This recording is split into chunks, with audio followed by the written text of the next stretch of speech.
Welcome to the Cantankerous Catholic with Joe Sixpack, the every Catholic guy. Listen to Joe tackle the really tough moral issues, current events, and politics from a Catholic perspective. Now here's Joe Sixpack, the every Catholic guy. Hello again, Sixpack warriors.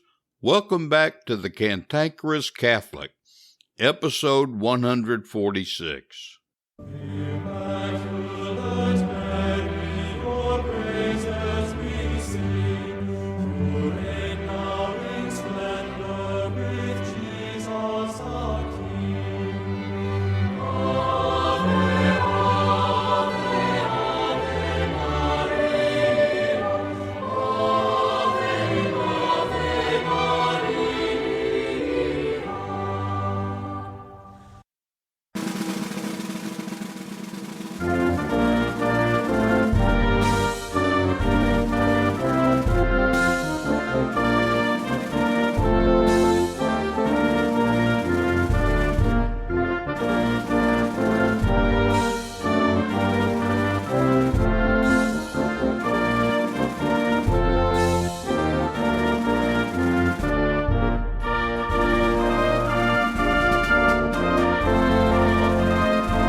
More bad news from the Vatican.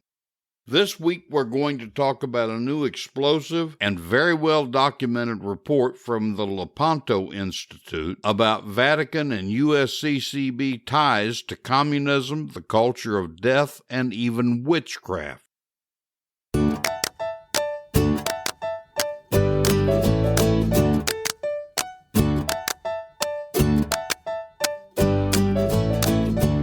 Have you ever really explored the Cantankerous Catholic website? Did you know that I have 6 of my own books available there? Did you know that I have t-shirts, sweatshirts, and coffee mugs available? You can accomplish 3 things when you buy some of my swag. Your purchase helps to support this apostolate, you'll have something to display that says you're a six-pack warrior, and you'll look just plain cool. How many Catholic apostolates can make you look cool? Click on the Joe's Stuff tab at cantankerouscatholic.com today. Let the world know you're a cool six-pack warrior.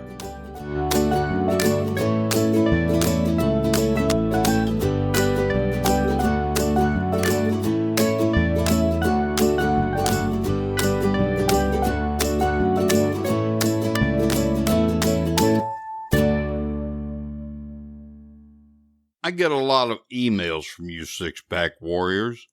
I can generally tell what and who you follow and pay attention to by the content of those emails. For example, I know that most of you follow Michael Voris and Church Militant.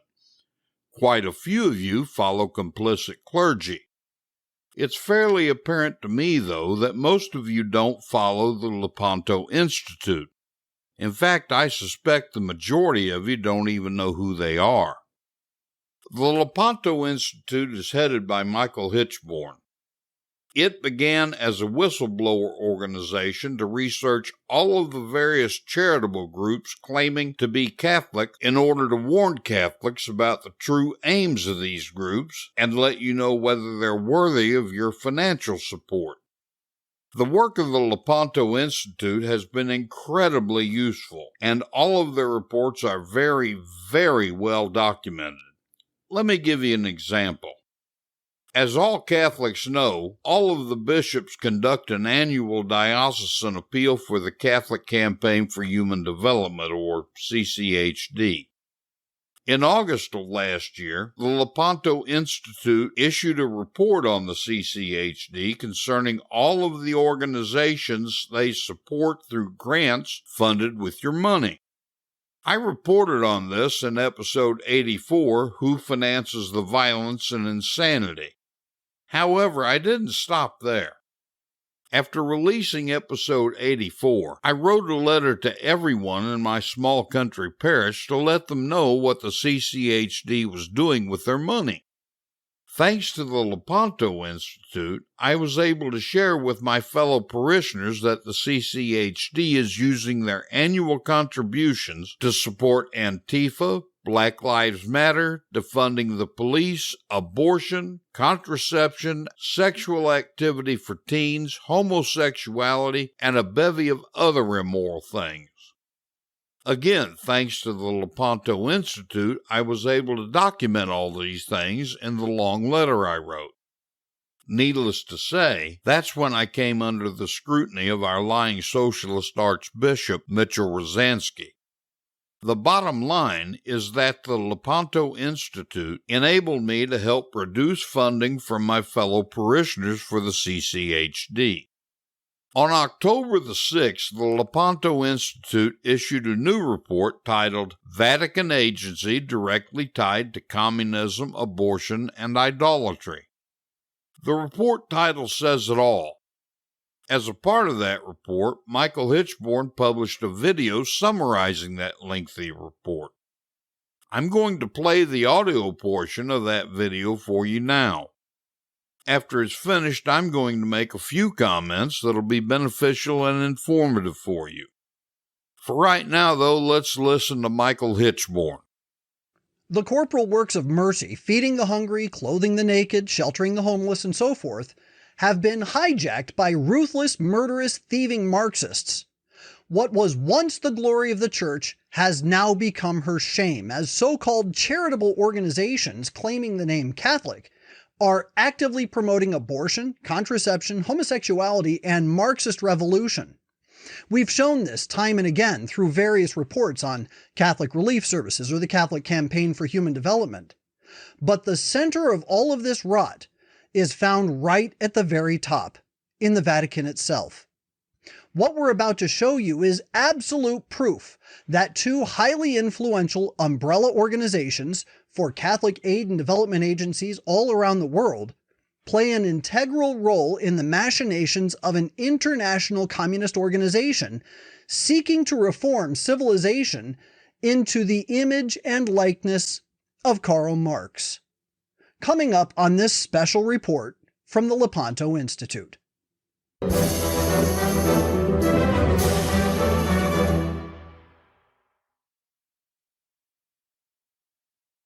Caritas Internationalis is the Vatican-run umbrella organization for more than 160 Catholic-run aid and development agencies found on every continent in the world. These agencies include Catholic Charities USA, Catholic Relief Services, Development and Peace, CAFOD, Troker, and many others that bear the name Caritas. The stated mission of Caritas Internationalis is to serve the poor and to promote charity and justice throughout the world. Its sister organization is called CIDSE, which is a French acronym for Coopération Internationale pour le Développement et la Solidarité, which means International Cooperation for Development and Solidarity. Its 18 members include Caritas member organizations like CAFOD, Cordaid, Development and Peace, and Troker. Its stated mission is to serve the poor, promote justice, harness the power of global solidarity, and create transformational change to end poverty, inequalities, and threats to the environment, both global and local. Just from the mission statements alone, one hears the echoes of liberation theology and the movement toward a global Marxist utopia. And sadly, this is not a coincidence.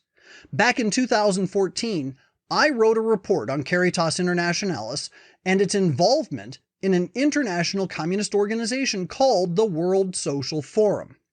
What I showed was that Caritas Internationalis was on the International Council, which is the governing body of the World Social Forum. As proof, I provided an article that Caritas wrote in 2011 on its involvement in the Dakar World Social Forum.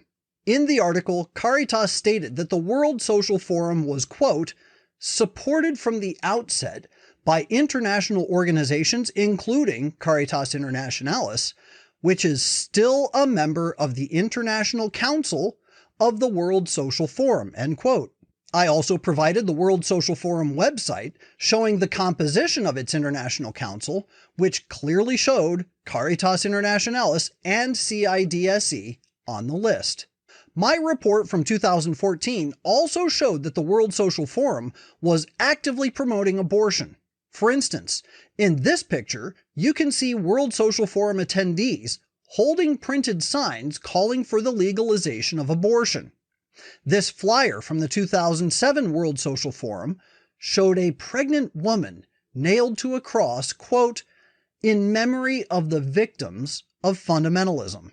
In 2010, the World Social Forum Movement's Assembly issued a declaration stating, quote, we are committed to reinforcing our fight for our people, food, and energy sovereignty, and women's sovereignty over their bodies and their lives, and sexual diversity recognition. Sovereignty over their own bodies is code for abortion, and sexual diversity is code for homosexuality and transgenderism.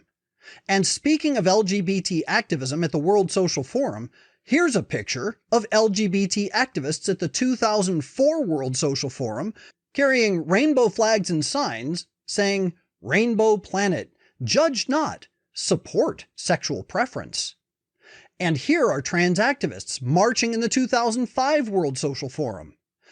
This particular pro-LGBT slogan about fundamentalisms makes it into the World Social Forum nearly every year.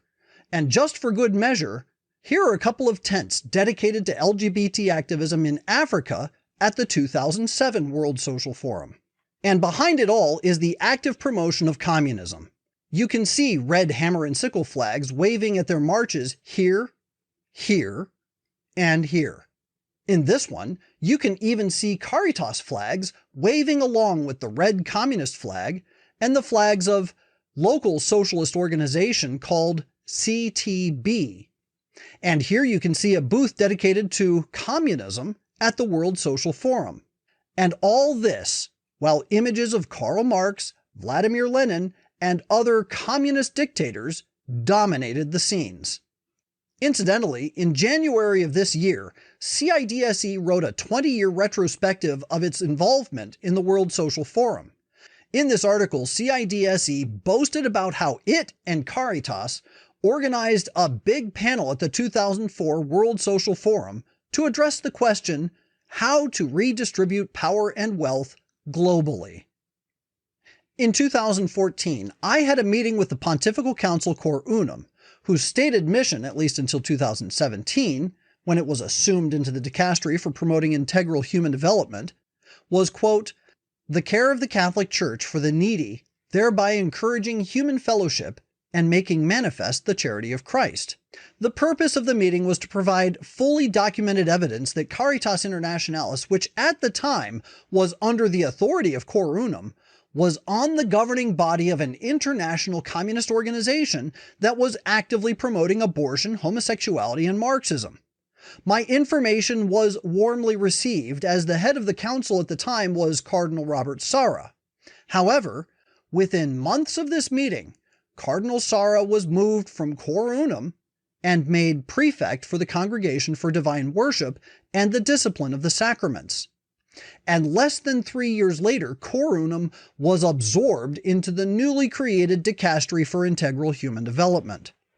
The bottom line is this: I gave the Vatican clear evidence of this grave situation, and not only was nothing done about it, it has actually gotten worse.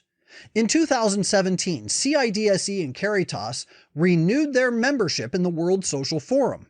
The renewal letter signed by both organizations begins, "Dear Comrade," and mentions that the International Council of the World Social Forum is in the process of restructuring, and indicating that those organizations, which express a desire to renew membership on the International Council, quote, shall delegate representatives with decision-making power in the meetings in which it participates, In short, by renewing their membership on the International Council, CIDSE and Caritas both acknowledge that their membership on the International Council means that they are making real decisions and guiding the direction of the social forum itself.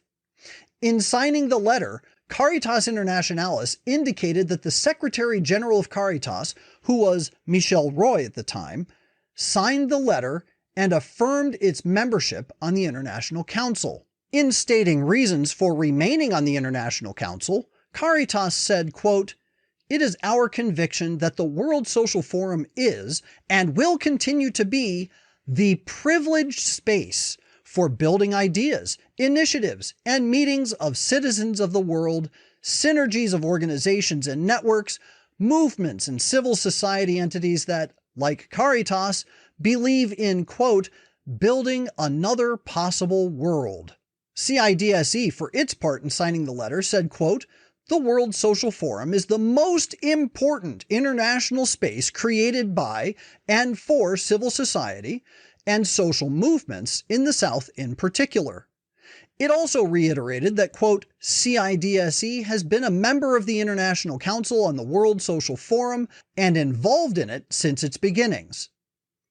And while acknowledging its role in making decisions for the World Social Forum on the whole, its only hesitation was in signing any political statements. As indicated in the renewal letter, the World Social Forum's International Council was being restructured. The purpose of the restructuring was to move the forum away from being merely a meeting or discussion space for revolutionary groups, and to put more emphasis on decision-making for collective declarations and public action. And at the heart of this restructuring process was Caritas Internationalis and CIDSE. After 3 years of debate and discussions, an International Council meeting in 2020 concluded that the International Council must be directly in charge of facilitating the direction of the World Social Forum. One of the conclusions of the meeting was that the International Council must, quote, "demand massive action to give direction to the forum. We need an organizational capacity for articulation." Building on this, the restructure indicated that the International Council must be responsible for, quote, "making initiatives visible and to exchange activities."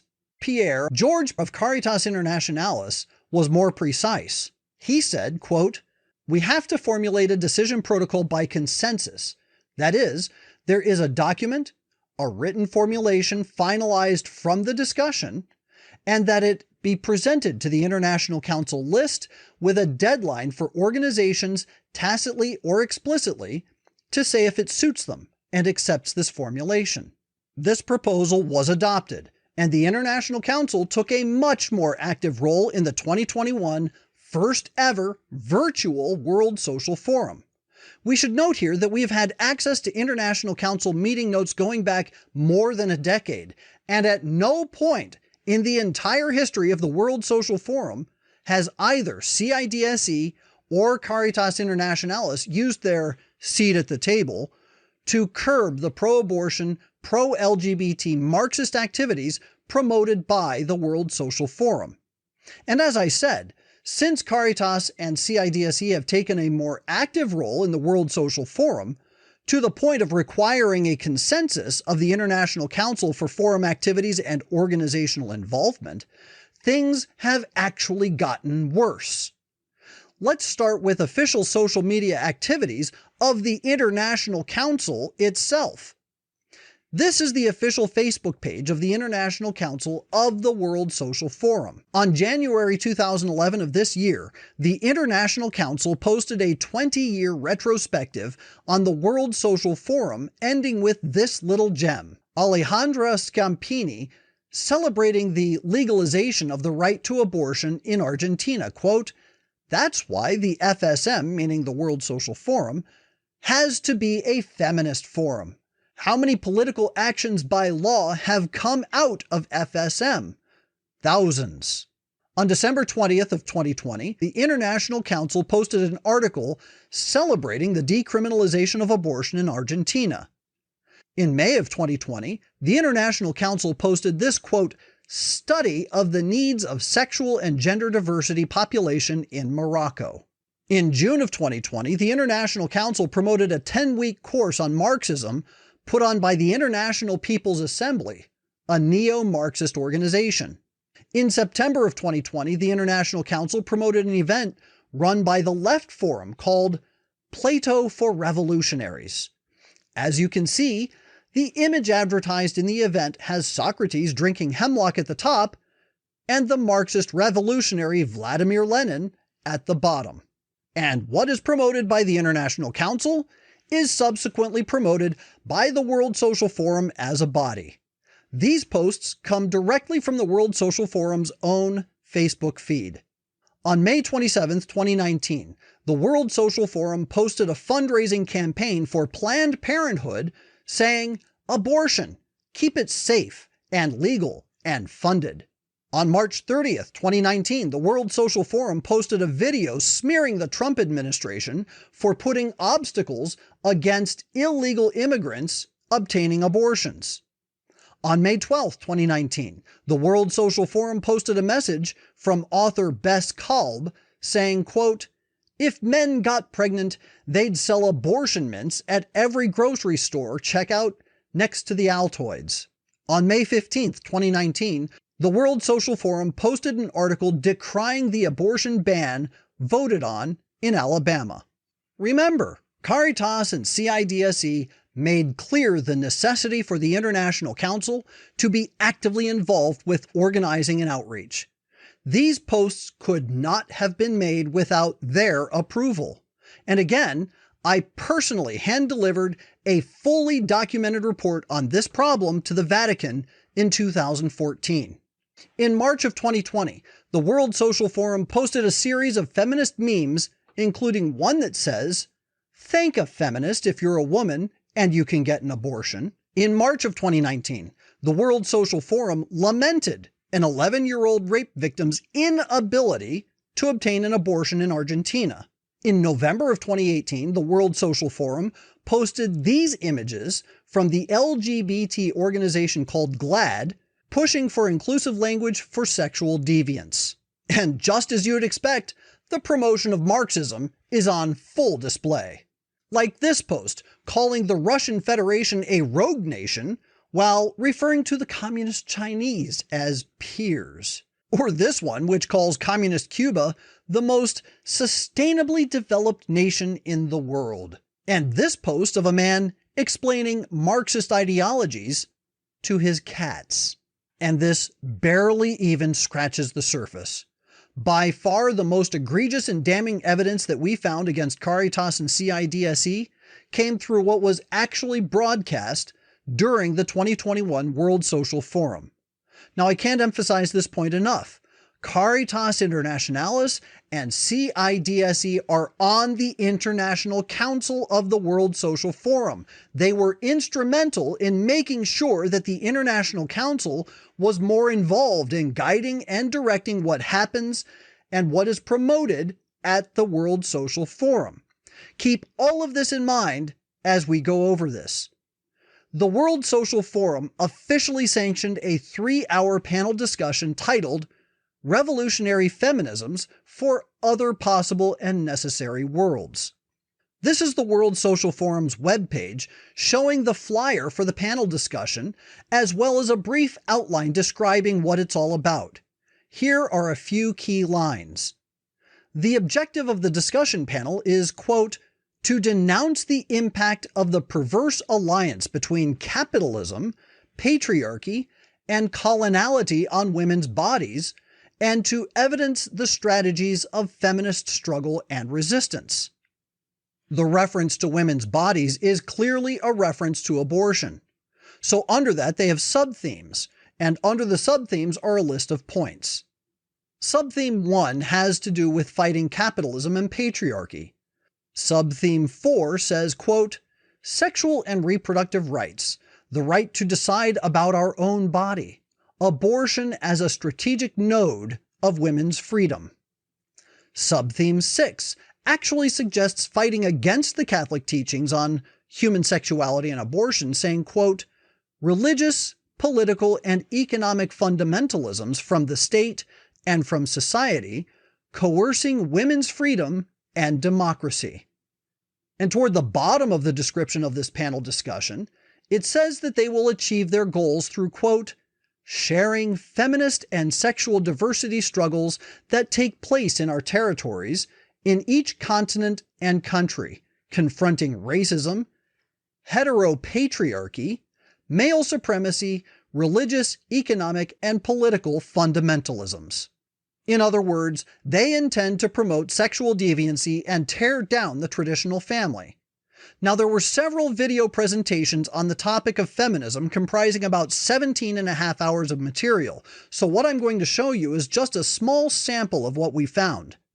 In this video titled Feminisms and Sexual Diversity, the speaker discusses how these feminists have pressured the International Council to give them promotional space over the years, and with the newly organized structure of the International Council, orchestrated by Caritas and CIDSE, they finally obtained a platform. We wanted to, from the outside, pressurize the World Social Forum to take up issues which were more relevant to us and to give us more space within. So the access and all the theoretical dialogues that went on in the International Council should take up the issues which we thought were very important. And I think that was the time when, the churning happened, and the space that gave us, so we had the WSF space and we had this outside space also. Hina spoke about abortion. They did not have the right to abortion. We had the right to abortion, but it was being used in a way that was not feminist. A man had to sign for a woman getting an abortion. In Brazil, it was really strange. In Brazil, the representative of the peasant movement, for example, quite candidly said that it was not possible for their movement to take up the issues of abortion because of the influence of the church. Now, if we were having a paper and reading a paper, I don't think that would have happened. So the core idea of the inter-movement dialogue was that as movement activists, we need to not only accept differences, diversity, and intersectionality, but also incorporate them within our movement strategies.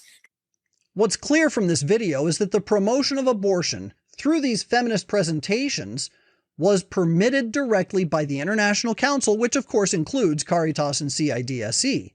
And with this promotion, one of the very first things that these feminists did was to hold a pagan ritual, introducing 5 elements to invoke the Pachamama as a guide and protector of their feminist revolution. This ritual is steeped in occultism, including references to water as the blood of the earth, and the use of a black candle, common in witchcraft. This ritual. Gladys Campos, can you please do the water? Yes. Here I'm holding the vessel with water.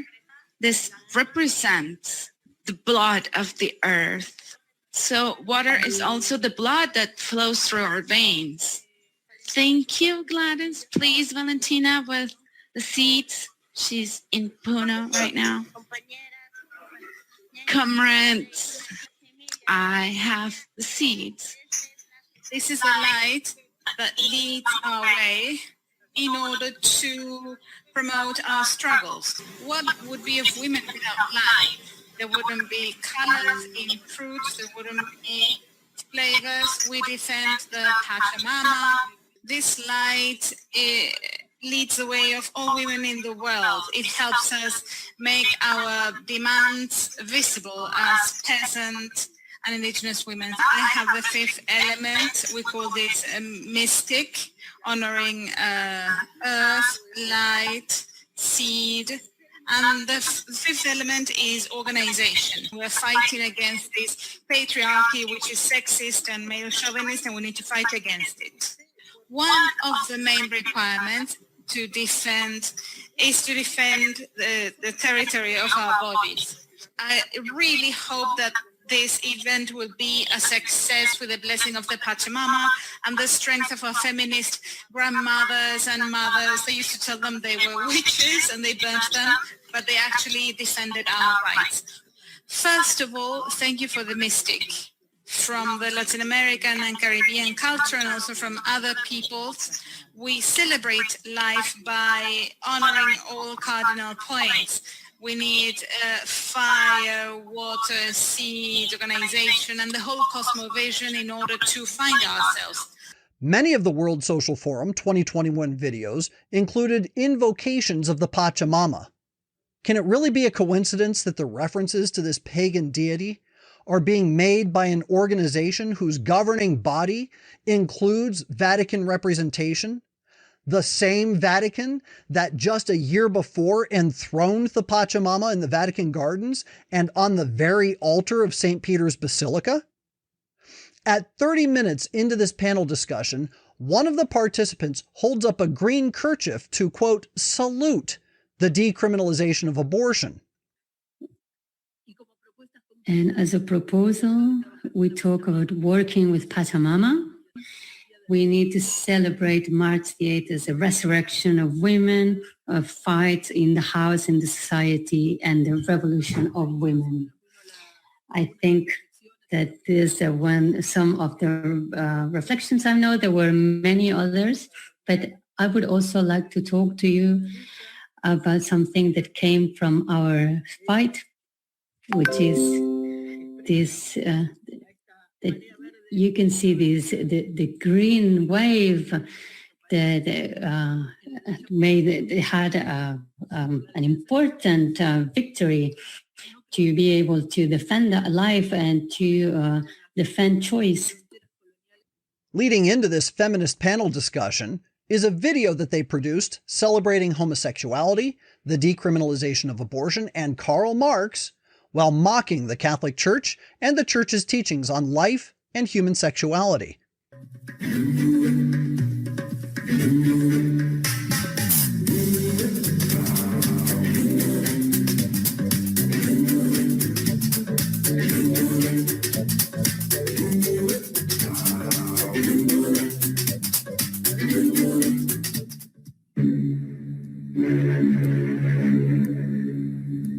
Un temps d'activisme permanent.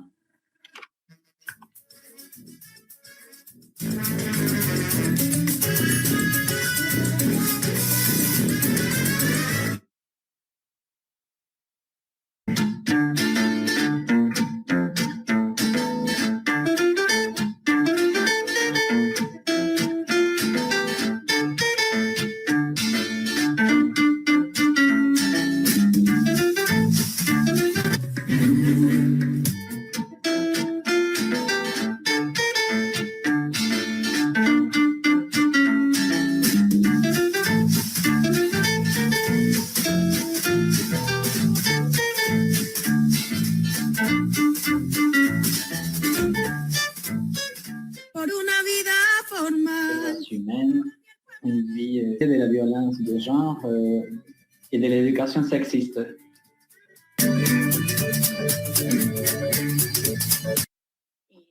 On prévoit des mobilisations plus récentes.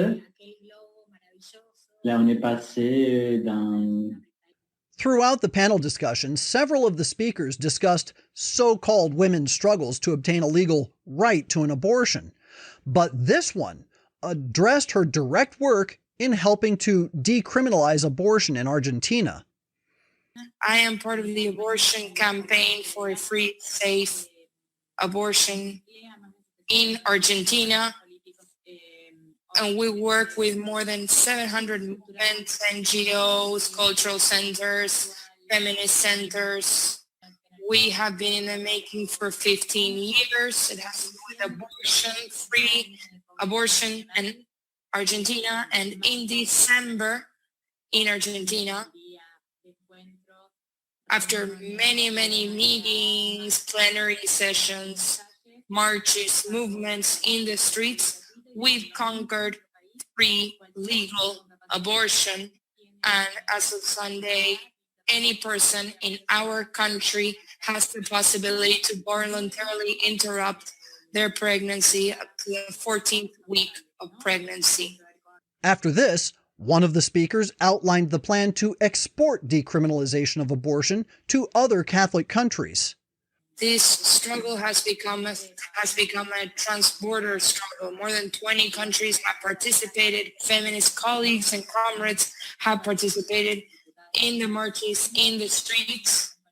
And in 2018, this green handkerchief has become a symbol of this struggle. We have to pay attention. We have to be aware. We know by the Uruguayans, the Italians, that sometimes it's difficult to access and we are looking at Poland and Honduras that they have had backfires in the last weeks. We are looking at the comrades who have been arrested for aborting, for having an abortion. Here in Argentina today, we are demanding with this law that all the women who have gone to jail because of an abortion be freed. So now I'd like to give a warm regards that this free and legal abortion movement, I hope that it can be possible also in your countries, and I will see you in the next forum.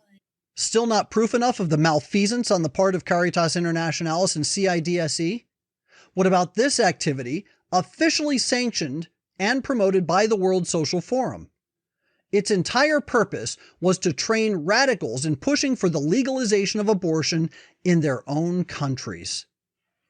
The bottom line is this: Caritas Internationalis and CIDSE are on the governing body of a communist organization that is actively venerating the Pachamama, is pushing acceptance of homosexuality and transgenderism, and is advocating for the decriminalization of abortion all over the world.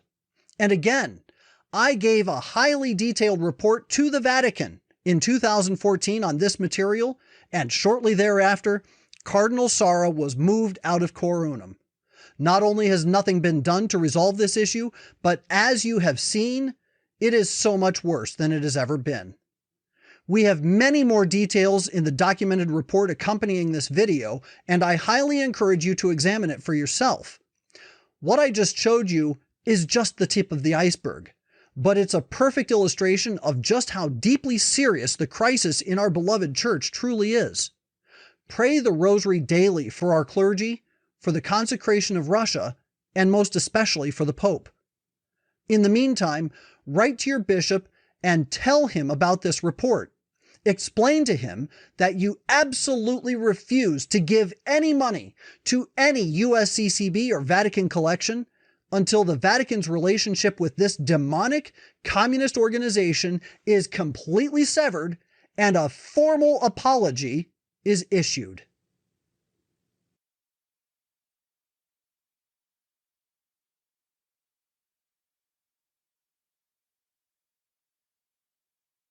Remember that what you just heard is a mere summary of the 4,500-word report.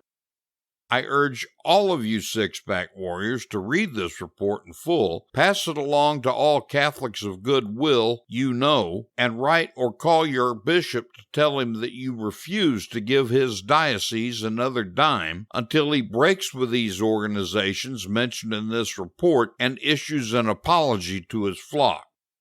He probably won't even acknowledge your complaint, but you'll be officially off the hook to give him any more money for his criminal activities.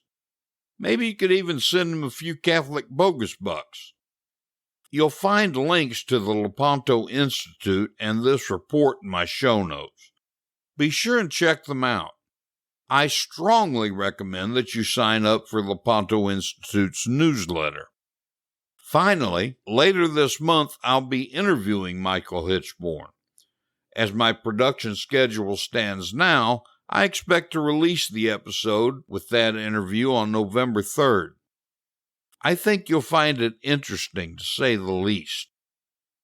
I recently asked those of you on my email list to take a survey to help me give you my best in this podcast. Unfortunately, only about 10% of you Sixpack warriors are on my list. So now I need the rest of you to help me out by taking the survey. There's a link in my show notes to the survey.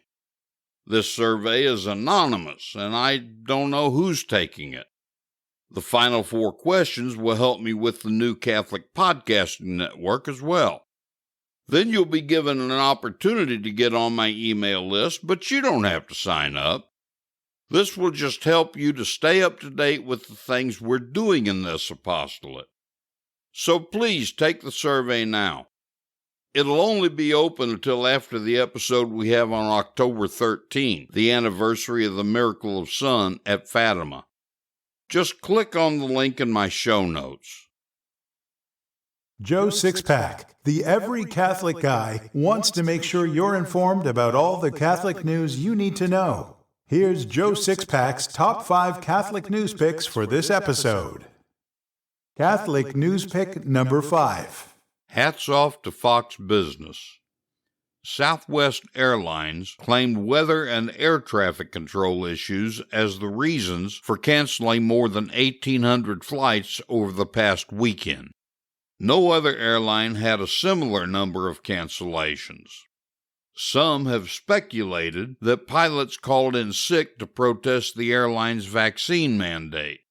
The Southwest Airlines Pilots Association, which asked the courts Friday to stop the company's mandate, denied that pilots were engaged in any, quote, official or unofficial job actions, end quote.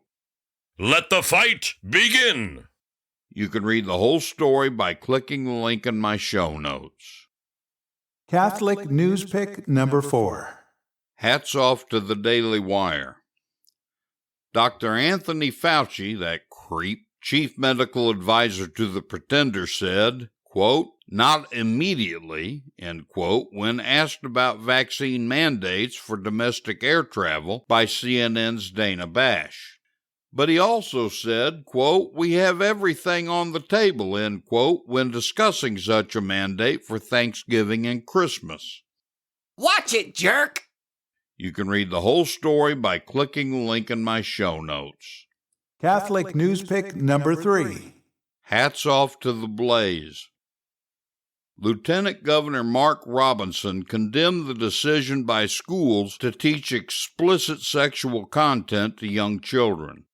There is no reason anybody anywhere in America should be telling any child about transgenderism, homosexuality, or any of that filth, Robinson said at Asbury Baptist Church in Seagrove, North Carolina. In response to criticism, Robinson added, I am tired of folks on the right being demonized for our speech while folks on the left burn, beat, rob, loot, take over entire cities and get a pass.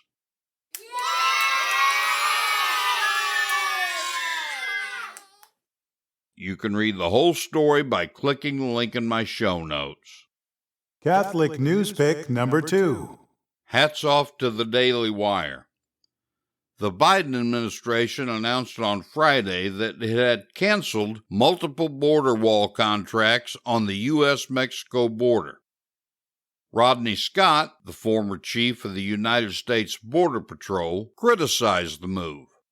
There are stacks and stacks of border wall panels. There's hundreds of miles of fiber optic cabling. There's hundreds of cameras that were being installed with that are just sitting. There's no action being taken, he said. Despicable! You can read the whole story by clicking the link in my show notes. Catholic news pick number 1. Hats off to Catholic News Agency. House Speaker Nancy Pelosi left Mass in Rome Saturday evening due to a security incident, stated Father Stephen Petrov, rector of St. Patrick's Church in Rome. Italian security officials made the decision to remove Pelosi and her husband from the church. Father Petrov added, she was going to do our second reading today, but of course her safety is most important. Just 2 weeks earlier, Pelosi voted to enshrine the right to abortion into federal law. Who do you think you are? You can read the whole story, if you can stomach it, by clicking the link in my show notes.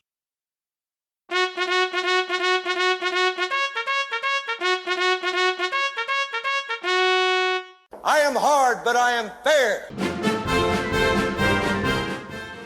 It's time for the Catholic Boot Camp with your drill sergeant, Joe Sixpack, the Every Catholic Guy. Learn the Catholic faith and how to defend it like you've never heard it before.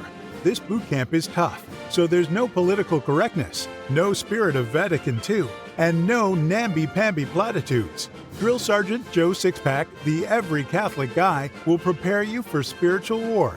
Now here's Joe Sixpack.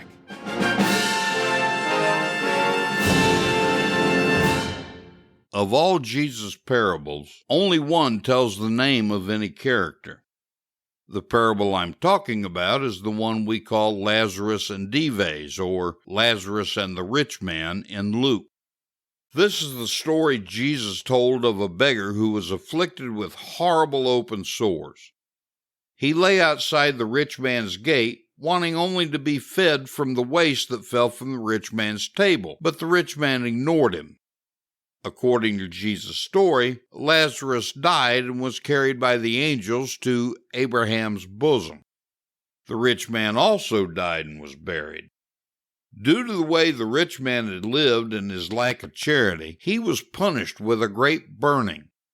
He asked Father Abraham to allow Lazarus to dip his finger into water and let just one drop fall onto his tongue.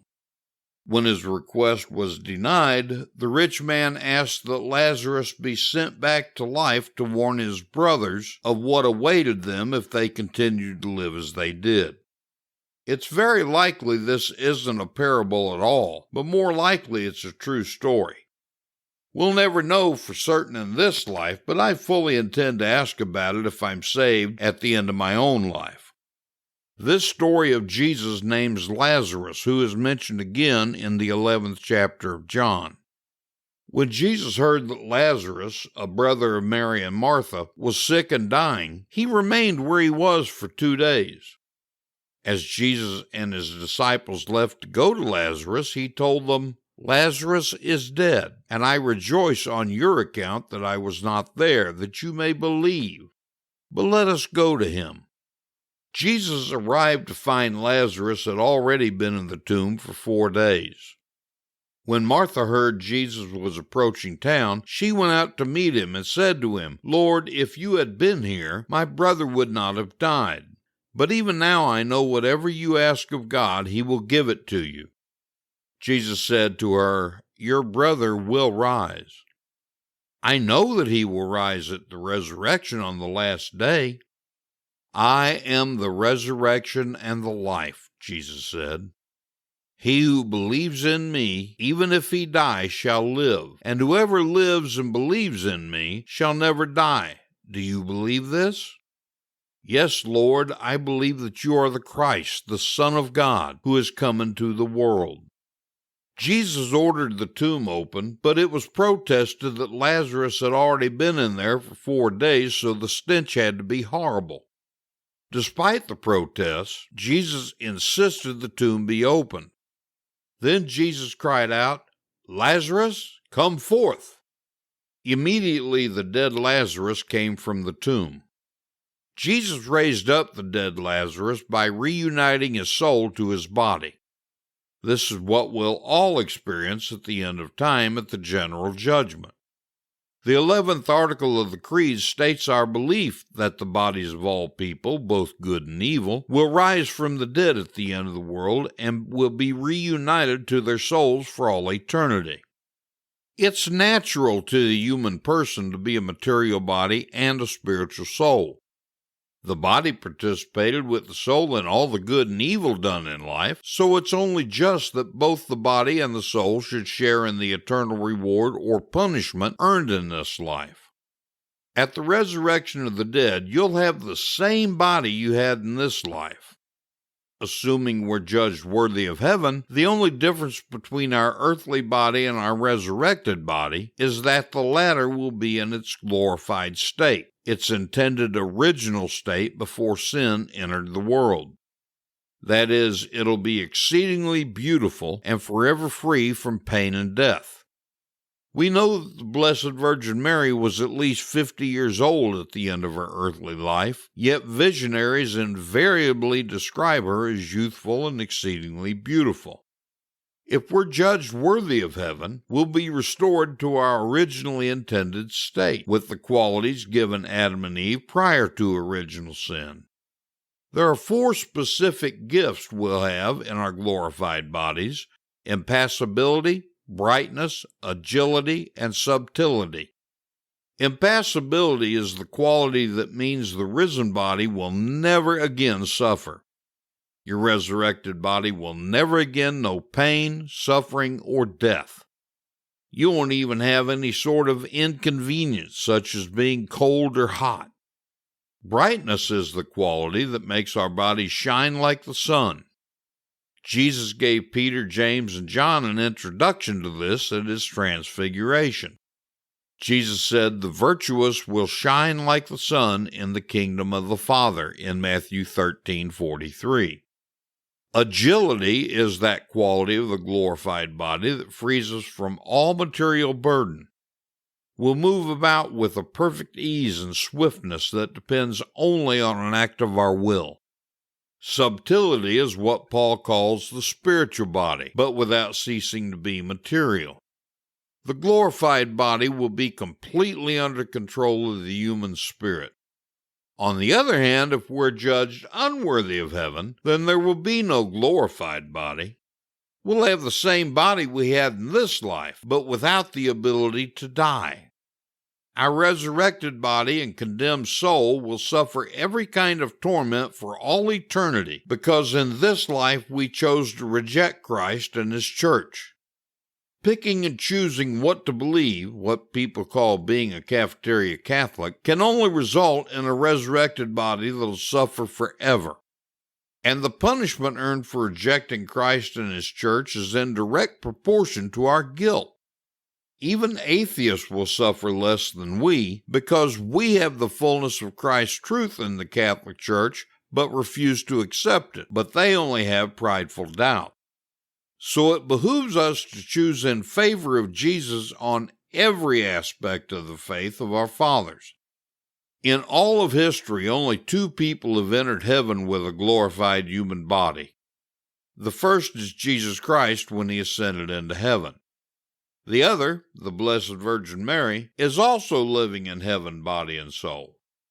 According to the Catechism of the Catholic Church, the Immaculate Virgin, preserved free from all stain of original sin, when the course of her earthly life was finished, was taken up body and soul into heavenly glory, and exalted by the Lord as Queen over all things, so that she might be more fully conformed to her Son, the Lord of Lords, and conqueror of sin and death. The Assumption of the Blessed Virgin is a singular participation in her Son's resurrection and an anticipation of the resurrection of other Christians. Christ's resurrection and the Blessed Virgin Mary's assumption into heaven, body and soul, are our promise of heavenly bliss, if we're judged worthy of heaven. Discover why thousands of readers worldwide turn to the Wanderer newspaper for weekly perspective and analysis of the news and events that increasingly threaten our values and our way of life. Hello, my name is Joe Matt, publisher of America's oldest national Catholic weekly newspaper, The Wanderer. If you take your Catholic faith seriously and you are concerned about the direction of our country, the ever-encroaching hand of big government, the assault of the culture on the traditional family, and the threat of progressive leaders in our churches who embrace much of the current leftist culture rather than opposing it, you will find a home in the pages of The Wanderer. If you are tired of being force-fed the agenda-driven false narratives of the day by the godless dominant media and the political elite who preside within our government, our schools, and yes, in our Catholic churches, it is time for you to take a look at The Wanderer. Every week, The Wanderer addresses these concerns, exposing the who, what, and the why with sound analysis and solutions to these problems that threaten the values we hold dear. Not only is The Wanderer a great source for the issues that affect our lives, but it is also a great tool to learn more about the treasures of our Catholic faith and how to defend it in this time of great moral decay. I'm so confident you will like The Wanderer. For you Sixpackers out there, I have a special offer. For $1, That's $1. We are offering new subscribers the opportunity to receive 1 month's worth of issues. That's 4 weekly issues. Take the Wanderer for a test drive. After 1 month, it is $9 a month. You can cancel anytime you want. I hope you will take advantage of this limited offer today. Text the word news to 830-331-5729, and I will send you a link to this offer, or look for the link in Joe's show notes below. The Wanderer, for 154 years, unabashedly pro-life, independent, and conservative in its politics, and steadfast in its defense of Orthodox Catholicism. The Catholic Church is 2,000 years old. A lot of wisdom is gained over 2 millennia. Each week we'll share some of that wisdom with a Catholic quote. So here's this week's Catholic quote. This week's Catholic quote is from St. Anthony of Padua.